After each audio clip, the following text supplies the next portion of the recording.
Okay आज जो हम लोग स्टार्ट करने वाले टॉपिक का नाम है तुम्हारा accounting for transaction of foreign currency. ठीक है, इसका मतलब ये पर्टिकुलर टॉपिक में ना हम लोग डील करने वाले तुम्हारा किसके रिलेटेड तुम्हें पता है क्या?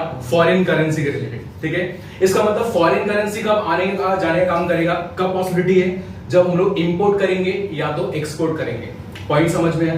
अब इसमें इस पर्टिकुलर टॉपिक में हम लोग करना क्या है बेसिकली, ठीक है, तो हमें क्या करने का काम करना है पता है क्या? अगर हम कोई इंपोर्ट करवा रहे हैं किसी पर्टिकुलर डेट पे, सुनना अच्छी तरह से, अगर कोई इंपोर्ट हम कर रहे हैं फिलहाल कोई भी प्रोडक्ट को या कोई भी असेट्स को हम लोग इंपोर्ट करवा रहे हैं, ठीक है, ऑन द स्पॉट अगर उसी तारीख को हम उसका पेमेंट कर देते हैं ना तो कुछ प्रॉब्लमेटिक नहीं है। कहने का मतलब मैं देखो, अगर इन केस मैंने 1/4/2019 को एक मशीन मैंने खरीदा था, ठीक है, और मशीन का कॉस्ट ये था, $1 का रेट चला था 70 रुपीज। कितना चला था? 70 रुपीज। ठीक है, और उस वक्त बेसिकली मुझे ये $5,000 में मिला है। ठीक है, $5,000 का डील था। ठीक है, अगर मैं इसको कन्वर्ट करूं इंडियन रुपी में तो कितने का डील था तुम्हारा इसके अंदर? 5,000 into 70 कितना वैल्यू रहेगा तुम्हारा इसका? I think 3,50,000। हाँ या ना? तो अगर मैंने इसी तारीख को परचेस किया और इसी तारीख को अगर मैंने पेमेंट कर दिया तो वहां कोई भी तरह का तुम्हारा फॉरेन एक्सचेंज में डिफरेंस नहीं मिलेगा। कहने का मतलब जिस तारीख को आपने डील डन किया ना उसी तारीख को अगर आप पेमेंट कर रहे हो ना तो कोई प्रॉब्लमेटिक नहीं। ये टॉपिक किसके रिलेटेड बात कर रहा है तुम्हें पता है क्या? अगर आपने डील किया एक तारीख को और पेमेंट किसी और तारीख को आप कर रहे हो, क्योंकि कैसा बताओ ना, आज एक तारीख को आपका रेट $1 का कितना है? 70 रुपीज है। ठीक है, 70 रुपीज है। अगर मैं इसका पेमेंट का वादा करूं सामने वाली पार्टी से, मैं बोल दूं भाई मैं तुझे ना 30 जून को मैं पेमेंट करूंगा, तो 30 जून को 70 रुपीज तो नहीं हो सकता तुम्हारे डॉलर का प्राइस। क्या पता $1 का प्राइस वहां 75 हो गया तो 70 में मैंने डील डन किया तुमसे, मैं 70 के हिसाब से आपको पेमेंट करने वाला था, लेकिन अब मैं पेमेंट कब कर रहा हूं तुम्हारा? 30 जून को। कितने में कर रहा हूं मैं? 75 का।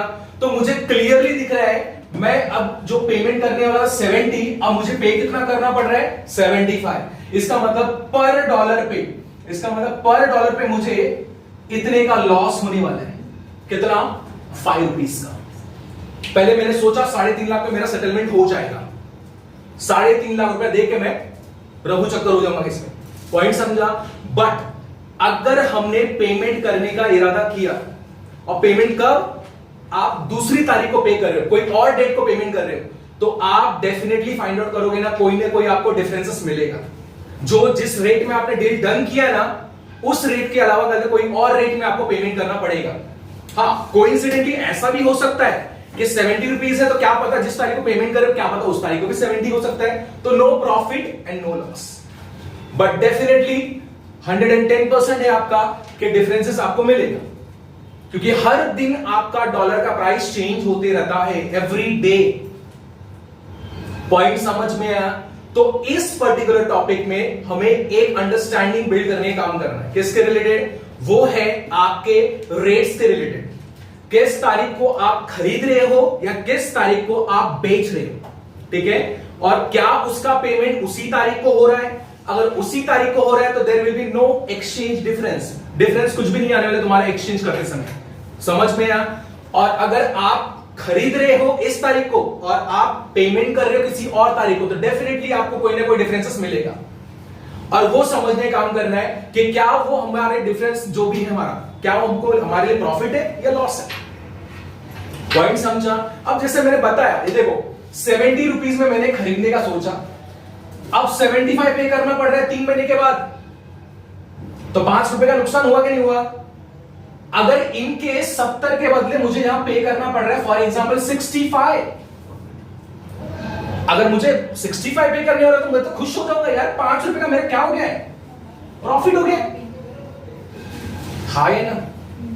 तो ये पूरे टॉपिक में हमें सिर्फ ना एक चीज पे फोकस करने का काम कर रहा है कि किस तारीख को हमारा ट्रांजैक्शन हो रहा है और उस तारीख से लेके हम कब उसका पेमेंट कर रहे हैं या रिसीव कर रहे हैं। ठीक है, इंपोर्ट करोगे तो पेमेंट करना पड़ेगा, एक्सपोर्ट करोगे तो पैसा लेना पड़ेगा, हाँ या ना? तो एक्सपोर्ट के केस में भी हमें ऐसा ही काम करना है। पॉइंट समझा? इसी बेस पे हमें ना कुछ जर्नल एंट्रीज फॉर्म करने का काम करना है, ठीक है? अगर हम बेसिकली इंपोर्ट करवाते, जरा देखना अच्छे से, अगर हम इंपोर्ट करवाते, ठीक है, तो इंपोर्ट के केस में आपका एंट्री आएगा, क्या चीज आएगा? या तो आप परचेज को डेबिट कर दो, टू सामने वाली पार्टी का नाम, इसका मतलब सामने पार्टी से जिससे लिया वो कौन रहेगा हमारे लिए पता है क्या? क्रेडिटर रहेगा। और ये ट्रांजैक्शन आपका हमेशा देखने काम करना क्रेडिट पे ही रहेगा, क्रेडिट पे होगा तो ही जाके आगे हम लोग को डिफरेंसेस देखने मिलेगा। समझा? कहने का मतलब आपको इस तरह से सम्स दिया रहेगा कि X limited imported goods from Y limited, यहां लिखा रहेगा यूएसए करके, ठीक है? और ये बंदा है महाराष्ट्र का, अपने इंडिया का। पॉइंट समझा? एक्स लिमिटेड परचेस कर रहा है तुम्हारा गुड्स, कहां से परचेस करने का काम कर रहा है? यूएसए से, ठीक है? और वो भी समझो तुम्हारा $5,000 में हमने खरीदने का काम किया, ठीक है? पॉइंट समझा? और डेट दी है 1/4/2019 को, ठीक है? अब पेमेंट हमने अलग अलग की है, पेमेंट मेड एज फॉलोज। तो तुमको दो अलग अलग तारीख दिया रहेगा। फॉर एग्जांपल बता रहा हूं, हमने 30 जून 2019 को पेमेंट किया, कितने का? $3,000 का, ठीक है? इसके बाद मैंने 30 सितंबर को पेमेंट किया, मैंने कितना? $2,000 का। पॉइंट समझ में आया? और आपको यहां दिया रहेगा क्या चीज? तुम्हारा एक्सचेंज रेट, के 1 तारीख को जब आपने खरीदा था तो $1 का प्राइस कितना चल रहा था, ठीक है? और जब तुमने 2 बार पेमेंट करने का इरादा किया तो उस वक्त तुम्हारा कितना रेट चल रहा था?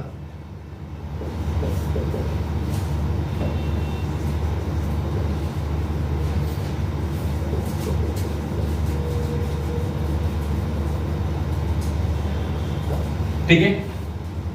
आपको इसी फॉर्म में मिलने वाला ये पार्ट। इंपोर्ट करोगे, इंपोर्ट की एंट्री ये आएगी आपकी, परचेस अकाउंट डेबिट कर दो, या तो परचेस के बदले आप लोग यूज कर सकते हो, तुम्हारा क्या चीज पता है, इंपोर्ट वर्ड यूज कर लो, दोनों चलेगा, ठीक है? Import account debit, to creditors का मतलब कौन क्रेडिटर्स होगा तुम्हारा? किससे खरीद रहे तुम्हारा? हम लोग ना वाई लिमिटेड से खरीद रहे, तो वाई का नाम मेंशन करने का काम करेंगे। पॉइंट समझा? ये नहीं समझा? क्लियर? तो ये पहला परचेस का एंट्री आप पास कर दोगे, क्लियर? दूसरी एंट्री आपकी पास होगी किस तारीख को तुम्हें पता है क्या? इस तारीख को, कभी 30/6/2019 को, ठीक है? आप पेमेंट करोगे, आपके हाथ से जाएगा पैसा, हाँ या ना? कितना पैसा पे करने वाले? $3,000। क्या रेट चल रहा है उस तारीख को?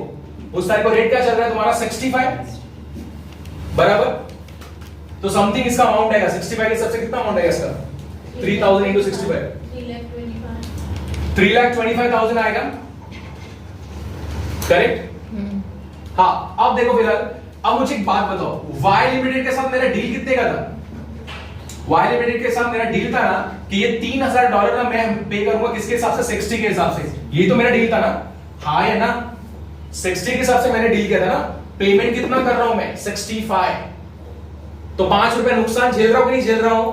तो जो नुकसान झेल रहा हूं ना वो यहां लिखने काम करेंगे, और यहां एक अकाउंट ओपन होगा, फॉरेन एक्सचेंज फ्लक्चुएशन अकाउंट, ये वर्ड आप यूज करोगे, ठीक है? और इधर कितने का अमाउंट आएगा? $3,000 पे हमको कितना नुकसान हो रहा है? ₹5। पॉइंट समझा? तो यहां 1,50,000 आ जाएगा, और यहां कितना आएगा तुम्हारा? 680,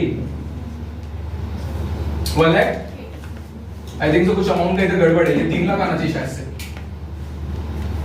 चेक करो।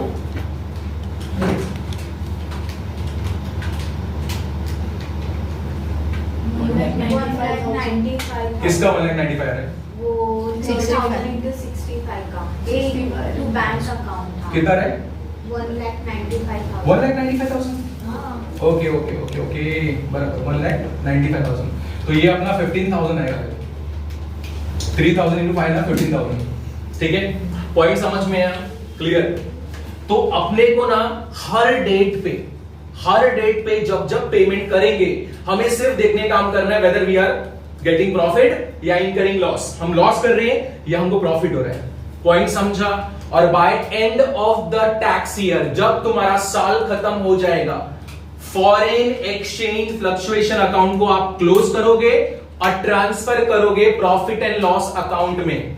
मैं रिपीट कर रहा हूं ये बात, पूरा साल हमारा सब एंट्रीज कंप्लीट हो जाएगा पास करके, आखिरी में हमारा काम क्या रहेगा, फॉरेन एक्सचेंज फ्लक्चुएशन का अकाउंट का लेजर प्रिपेयर करेंगे और उस लेजर में हम चेक करेंगे कितना अमाउंट हमें ट्रांसफर करना है तुम्हारा किसमें, प्रॉफिट एंड लॉस अकाउंट में। पॉइंट समझा। वो हम प्रैक्टिकल सम्स में देख लेंगे। पॉइंट समझा। तो ये तुम्हारा सेशन इसी पे स्टॉप करने का काम करता हूं, नेक्स्ट सेशन में सम स्टार्ट करते हैं।